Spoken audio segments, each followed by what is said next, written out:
নমস্কার সকলকে, আমি হলাম কুসুম।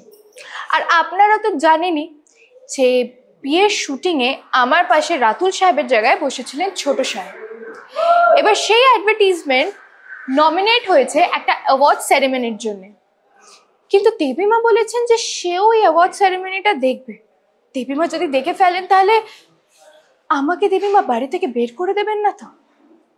আমার আর দেবীমার সম্পর্কে কোনো আঁচ লাগবে না তো? ছোট সাহেব দেবীমাকে ভালোবাসবেন তো? আর ছোট সাহেব যে দেবীমার থেকে এত বড় একটা কথা লুকিয়েছে সেটা দেবীমা জানলে কি হবে, সেই সব জানার জন্য আপনাদেরকে কিন্তু দেখতে হবে কুসুম, সোম থেকে রবি ঠিক বিকেল 5:30টায় শুধুমাত্র জি বাংলার পর্দায়। তাকিয়েছে তোর দিকে, তুই আগে আবারটা নিয়ে নে, আর মা কিন্তু লাইভে সবটা দেখবে। আর যদি দেখে যে তুই অ্যাওয়ার্ড নিচ্ছিস না, মা কিন্তু আরো বেশি, মা কিন্তু সবটা লাইভ দেখবে।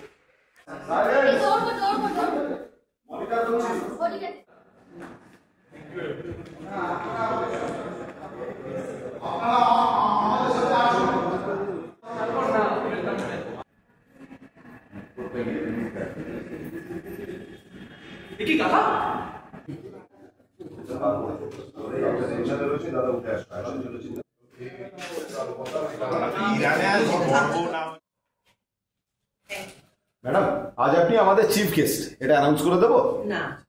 আজ আমরা আমাদের ছেলেকে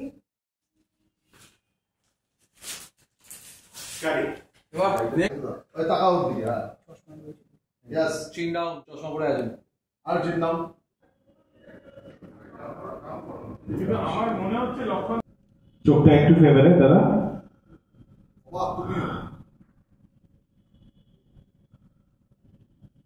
নমস্কার, আমি হলাম আপনাদের সকলের পছন্দের কুসুম সিরিয়ালের আয়ুষ্মান গাঙ্গুলি। কিন্তু আমি এই মুহূর্তে শুটিং ফ্লোরে নেই, শুটিং ফ্লোরের বাইরে একটা অন্য জায়গায় রয়েছি। কোথায় রয়েছে সেটা কিন্তু বলবো না, সেটার জন্য আপনাদেরকে সেটা জানতে হলে আপনাদেরকে দেখতে হবে কুসুম।